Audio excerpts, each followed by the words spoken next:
ಹಿಂದೆ ಮಹಾರಾಜರು ಶಿಲೆಯೆಲ್ಲ ಎಷ್ಟೊಂದು ಚೆನ್ನಾಗಿ ವರ್ಣನೆ ಮಾಡಿದ್ದಾರೆ. ಆ ಕಲೆಗಾರ ಎಂಥ ಚಿತ್ರ ಇರಬಹುದು.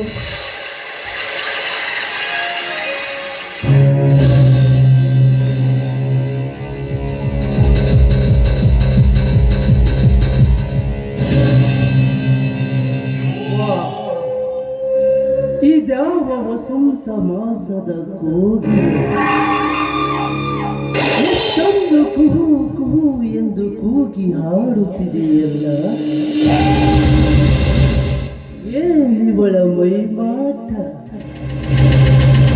ಸೂರ್ಯನ ಕಿರಣಕ್ಕೆ ಅರಳಿದ ಪುಷ್ಪದಂತೆ ಇವಳ ಮೈಮಾಟ.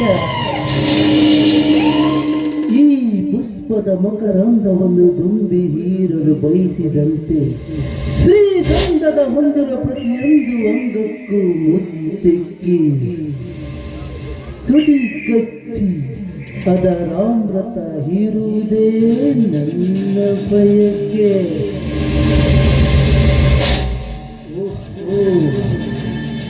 ಇವಳು ವೀರನ ಗೌಡನ ತಂಗಿ ಮಹಾಲಕ್ಷ್ಮಿ. ಮಾತಾಡಿಸಲ್ವಾ? ಹಾ, ಲಕ್ಷ್ಮಿ ಯಾರು? ಹಾ, ಹೆದರ್ಕೊಳ್ಬೇಡ. ನಾನು ನಿಮ್ಮ ತಂದೆಯ ಸ್ನೇಹಿತ ಮಿಸ್ಟರ್ ಮನೋಹರ. ಗೊತ್ತಾಯ್ತು. ಇಲ್ಲಿಗೆ ಯಾಕೆ ಬಂದಿದ್ದೀರಾ? ನಿತ್ಯ ರಕ್ಷಣೆಯಲ್ಲಿರಬೇಕಾದ ಅರಗಿಳಿ ಇಂದು ಎಲ್ಲರ ನೋಡುವ ಹಾಗೆ ಹೊರಗಡೆ ಬಂದಿದೆಯಲ್ಲ ಪಾಪ. ಅದಕ್ಕೆ ಇಲ್ಲಿ ಯಾವುದಾದರೂ ದುಂಬಿ ಬಂದು ಚುಂಬಿಸುತ್ತದೆ ಎಂದು ನಾನೇ ನಿನ್ನ ರಕ್ಷಣೆಗೆ ಧಾವಿಸಿ ಬಂದಿರುವೆ. ರಕ್ಷಣೆ ಕೊಟ್ಟಾಯ್ತಲ್ಲ, ಇನ್ನು ಹೋಗ್ಬೋದು. ನೋ, ಹೊರಟೋಗಲು ಬಂದಿಲ್ಲ ಲಕ್ಷ್ಮಿ. ಬಹಳ ದಿನಗಳಿಂದ ಕಾಯ್ದು ಕುಳಿತ ನಿನ್ನ ಕೊರಳಿಗೆ ಬಾಳೆಂಬ ತಾಳಿ ಕಟ್ಟಿ ನನ್ನ ಬಾಳ ಸಂಗಾತಿಯನ್ನಾಗಿಸಿಕೊಳ್ಳಲು ಬಂದಿರುವೆ. ಏ ಮೂರ್ಖ, ನಾನು ಯಾರನ್ನೋದು ಗೊತ್ತಿಲ್ವೇನೋ ನಿಂಗೆ? ಈ ಊರ ಅಗ್ರಭ ಶ್ರೀಮಂತರ MLA ಅವರ ತಂಗಿ ಕಣ ನಾನು. ನನ್ನ ಕೊರಳಿಗೆ ನೀನ್ ತಾಳಿ ಕೊಡ್ತೀಯ? ನಿನಗೆಲ್ಲ ಭ್ರಮೆ ಆಗಿರ್ಬೇಕು ನೋಡು. ಭ್ರಮೆ?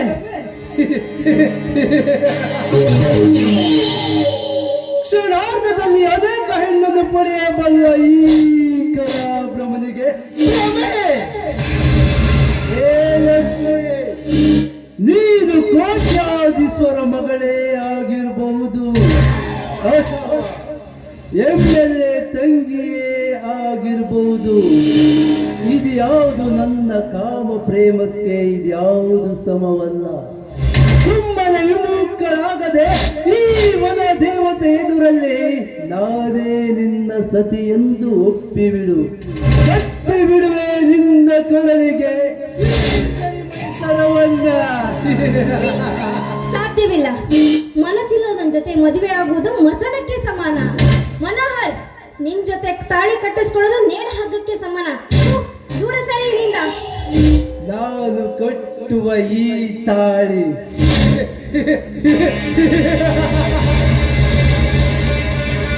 ನೇಣ ಹಗ್ಗಕ್ಕೆ ಸಮಾನವೇ? ಮಧುರ ಭಾವನೆಗಳಿಲ್ಲದ ಮದುವೆ ಮಸಣಕ್ಕೆ ಸಮಾನವೇ?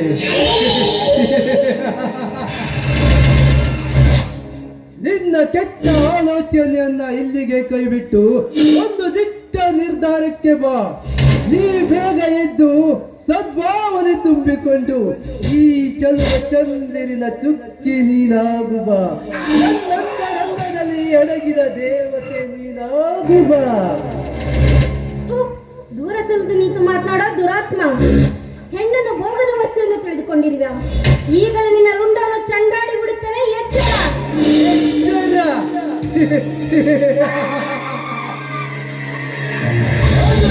ವೀರಾದಿವೀರನಿಗೆ ಕೇಳಿಲ್ಲಿ ನಿನ್ನ ದುರ್ಗ ಶಕ್ತಿಯ ಹೆಣ್ಣಿನ ಕಥೆಯನ್ನ. ಸುರಸುಂದರಾದನಂತ ತನ್ನ ಗಂಡ ತನ್ನೆದುರಿದ್ದರು ಮರೆಮಾಚಿ ಸುಖ ಪಡೆದುಕೊಂಡ ಆದರದ ಹೆಣ್ಣುಗಳಿಷ್ಟಿಲ್ಲ ಈ ನಿನ್ನ ಸಮಾಜದಲ್ಲಿ.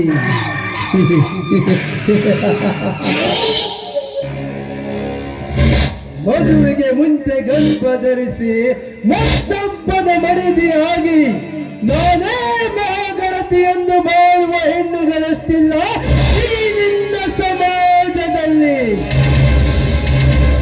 ನೀನು ನನ್ನ ಮಾತನ್ನು ಮೀರಿದರೆ ನೀನು ಶೀಲಗೆಟ್ಟ ಹೆಣ್ಣೆಂದು ನಿನ್ನದೇ ಹೊಸ ಚರಿತ್ರೆ ಬರೆದು ಬಿಸಾಕುವ ಈ ನಿನ್ನ ಸಮಾಜದಲ್ಲಿ ನೀನು ಎಚ್ಚರ. ಇದೇ ನಿನ್ನ ನಿರ್ಧಾರವಾ? ನಿರ್ಧಾರ ಎಂದು ಕೇಳುತ್ತೀಯಲ್ಲ ಲಕ್ಷ್ಮಿ. ಎಂದು ನಿನ್ನ ತಂದೆಯ ಸ್ನೇಹಿತನಾಗಿ ನಿಮ್ಮ ಫ್ಯಾಕ್ಟರಿಯಲ್ಲಿ MD ಆಗಿ ನಿಂತೆನು. ಅಂದೇ ನಿನ್ನನ್ನು ನನ್ನ ಹೃದಯದಲ್ಲಿಟ್ಟುಕೊಂಡು ನಿತ್ಯ ನೆನಪಿಸಿಕೊಳ್ಳುತ್ತಿದ್ದೇನೆ. ಪ್ಲೀಸ್ ಇದನ್ನ ಕಿತ್ತಬೇಡ. ಒಂದು ವೇಳೆ ಅದನ್ನು ಕಿತ್ಕೊಂಡ್ರೆ ಬಾಳು ನಿನ್ನ ಪವಿತ್ರವೆಂಬ ಶೀಲ ತಿಂದು ಸಿಪ್ಪೆ ಮಾಡಿ ಬಿಸಾಕುವೆ ಈ ನಿನ್ನ ಸಮಾಜದಲ್ಲಿ, ಎಚ್ಚರ. ಏ ಹುಚ್ಚ, ನಿನ್ನ ಮಾತುಗಳನ್ನು ಕೇಳಿ ಹೆದರಿ ನನ್ನ ಶೀಲವನ್ನು ಹಾಳು ಮಾಡ್ಕೊಳ್ಳೋಷ್ಟು ಹೇಡಿ ಹೆಣ್ಣು ನಾನಲ್ಲ ಕಣ. ನೀಚ ಕುಲದಲ್ಲಿ ಹುಟ್ಟಿದವಳು ನಾನಲ್ಲ. ನೀನು ಗಂಡಸೇ ಆದ ನಾನೇ ನೋಡ್ತೀನಿ. ನನ್ನ ಗಂಡತನಕ್ಕೆ ಸವಾಲೆ. ಪ್ರೇಮ ದಂಡಿಗಾಗಿ ಸೊಂಟದ ಗಂಡದ ಬಿತ್ತಿ ಗರ್ಭ ಧರಿಸುವ ಹೆಣ್ಣು ನೀನು. ನಿನ್ನಂತ ಹೆಣ್ಣುಗಳಿಗೆ ಗರ್ಭದಾನ ಮಾಡುವ ಈ ವೀರ ಪುರುಷನಿಗೆ ಸವಾಲೆಂದರೆ ಪಂಚಪ್ರಾಣ. ಅಂದು ದುಶ್ಯಾಸನಗಿಂತಲೂ ಕಠೋರವಾಗಿರುವ ಈ ಮನೋಹರ ನಿನ್ನ ಶೀಲ ಕೆಡಿಸದೆ ಬಿಡಲಾರೆ.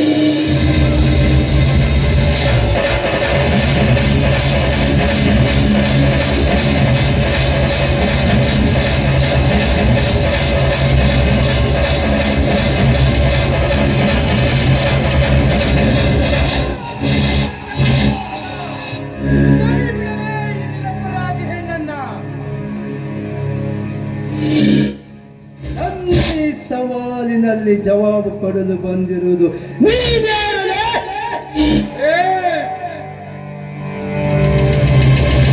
ಯಾರಾಗಿದ್ದರೆ ನಿನಗೇನಲೇ?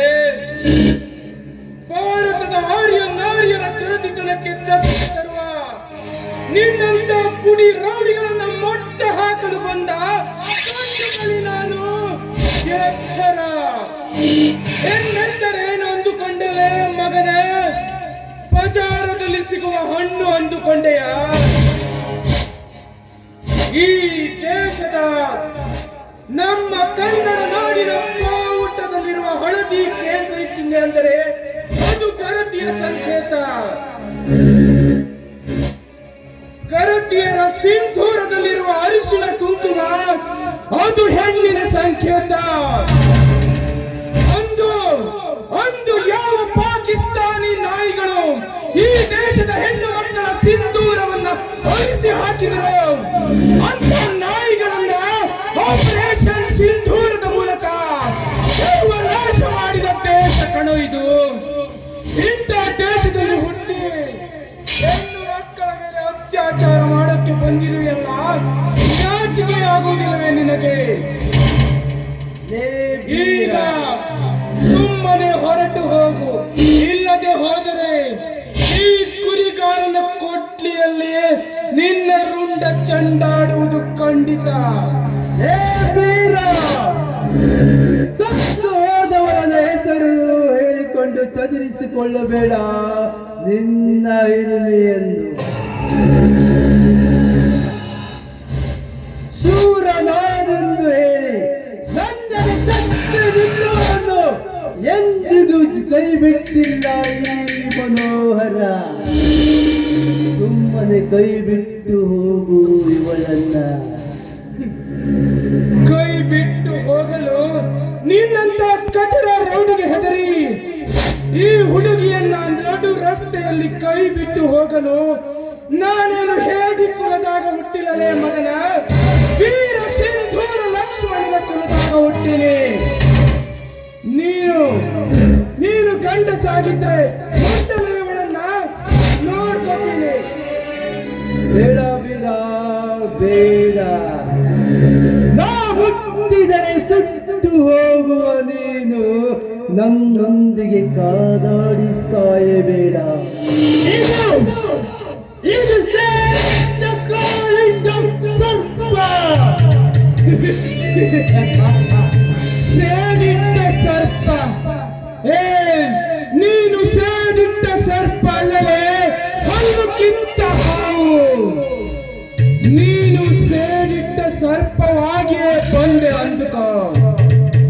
ಆ ಹಾವನ್ನ ಎತ್ತಿ ಗರಗಳನ್ನು ತಿರುಗಿಸಿ ನೆಲಕ್ಕೆ ಪಡೆಯುವ ಗರುಡ ಕಣ ಇವನು, ಗರುಡ. ಹೆಚ್ಚಾಗಿ ನೀ ಚೀರಿದರೆ ಕುಡಿ ಹಾಲು ಕುಡಿದು ನಿನ್ನೆಡೆಗೆ ಗುದ್ದಿಕೊಳ್ಳುವ ಟಗರು ನಾನಾಗಬಲ್ಲೆ. ಎಚ್ಚರ.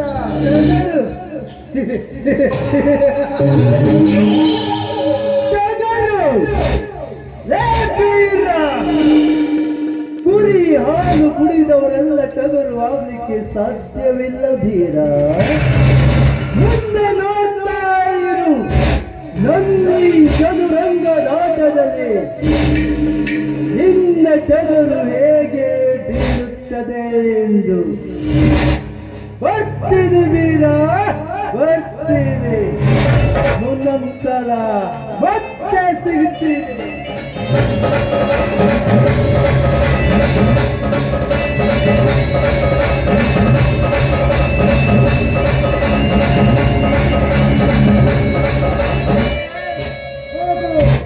ನಿನ್ನಂತ ಸಾವಿರ ರೌಡಿಗಳ ರುಂಡವನ್ನ ಚಂಡಾಗಿರೋ ನಾನು ಈ ರೀತಿಯ ರೌಡಿತನಕ್ಕೆ ಹೆದರುವವನಲ್ಲ ಈ ವೀರ.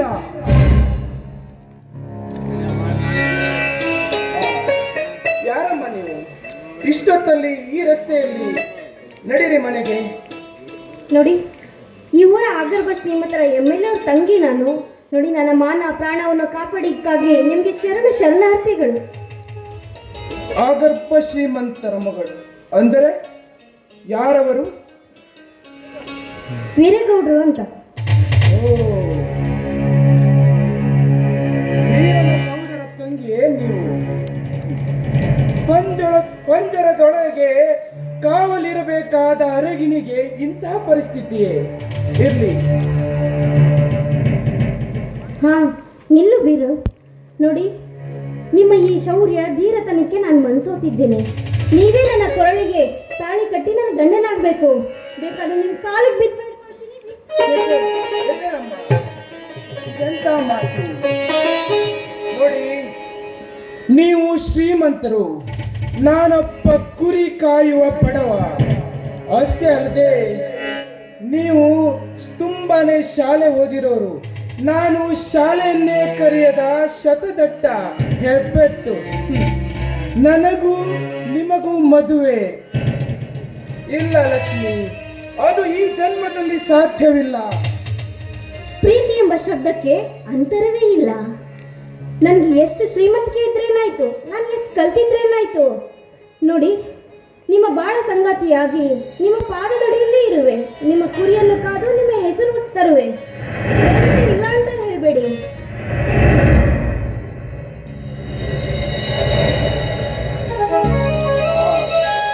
ನೀವು ವೀರನ ಗೌಡರ ತಂಗಿ ಅಂತ ಬೇರೆ ಹೇಳ್ತಾ ಇದ್ದೀರಾ. ನಿಮ್ಮಣ್ಣ ಮೊದಲೇ ನನ್ನ ಶತ್ರು. ಇದು ನಮ್ಮಿಬ್ಬರ ಮದುವೆ ಈ ಜನ್ಮದಲ್ಲಿ ಸಾಧ್ಯವಿಲ್ಲ ಲಕ್ಷ್ಮಿ. ನೋಡಿ, ಅಂದು ಆ ಕವಿರತ್ನನ ಹೆಂಡತಿ ಕವಿರತ್ನ ಕಾಳಿದಾಸನಾಗಿ ಮಾಡಿದ್ಲು. ಇಂದು ನಾನು ನಿಮ್ಮ ಹೆಂಡತಿಯಾಗಿ ಈ ಜಗತ್ತಿಗೆ ರಾಜನಾಗಿ ಮಾಡ್ತೀನಿ. ದಯವಿಟ್ಟು ಒಪ್ಕೊಳ್ಳಿ. ಈ ಮಾತು ಸತ್ಯವೇ? ಇದರಲ್ಲಿ ಏನು ಮೋಸ ಇಲ್ಲ ತಾನೇ? ಮೋಸ ಇಲ್ಲ. ನನ್ನ ಆಣೆ, ನಿನ್ನ ಆಣೆ, ಈ ವನದೇವತೆ ಮೇಲೆ ಆಣೆ. ಆದ್ರೆ ನಾನು ನಮ್ಮ ಅಣ್ಣನ ಮಾತನ್ನ ಎಂದೂ ಮೀರಿದವನಲ್ಲ. ಮದುವೆ ಮಾತ್ರ ನನ್ನ ಅಣ್ಣನನ್ನ ಕೇಳೇ ಆಗುವುದು. ಅದಕ್ಕೆ ನಿಮ್ಗೆ ಒಪ್ಪಿಗೆ ತಾನೇ? ಹಾ, ನೀವು ಹೇಳಿದಂತೆಯೇ ಆಗಲಿ. ಇದಕ್ಕೆ ನನ್ನ ಒಪ್ಪಿಗೆ ಇದೆ. ಆಗಲಿ ಲಕ್ಷ್ಮಿ. ಇಂತಹ ಸುಂದರವಾದ ಕ್ಷಣದಲ್ಲಿ ನಿಮ್ಮೊಂದಿಗೆ ಹಾಡಿ ಕುಣಿವಾಸೆ, ನನ್ನೊಂದಿಗೆ ಹಾಡಬಲ್ಲೆಯಾ? ಅವಶ್ಯವಾಗಿ.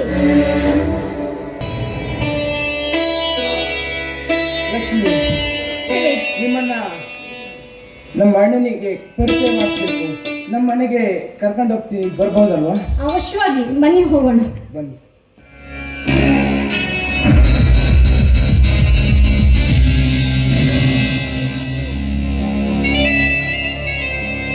ಹೋಗು ಹೆಣ್ಣೆ ಹೋಗು, ಸತ್ತಿದ ಹೆಣ್ಣೆ ಹೋಗು.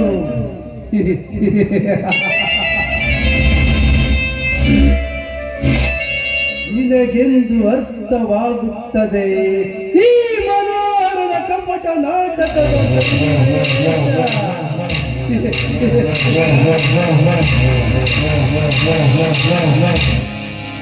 ಇಂದು ನೀನು ನನ್ನ ಕೈವಶವಾಗಬೇಕಾಗಿದ್ದ ನೀನು ಹೋಗಿ ಹೋಗಿ ಆ ಶತದಡ್ಡ ಮೂರ್ಖನ ಬೀರನ ಕೈ ಹಿಡಿದೆಯಲ್ಲ. ಇದೊಂದೇ ಫೋಟೋನಿಂದ ನಿನ್ನ ತಲೆ ಕಡಿಸಿ ಆ ಸತಿಯೊಂದಿಗೆ ನಿನ್ನ ಸರ್ವನಾಶ ಮಾಡಿ ಕೊನೆಗೊಂದು ದಿನವಾದರೂ ನಿನ್ನ ಸುಖ ಸವಿಯದಿದ್ದರೆ ನಾನು ಮನೋಹರನೇ ಅಲ್ಲ.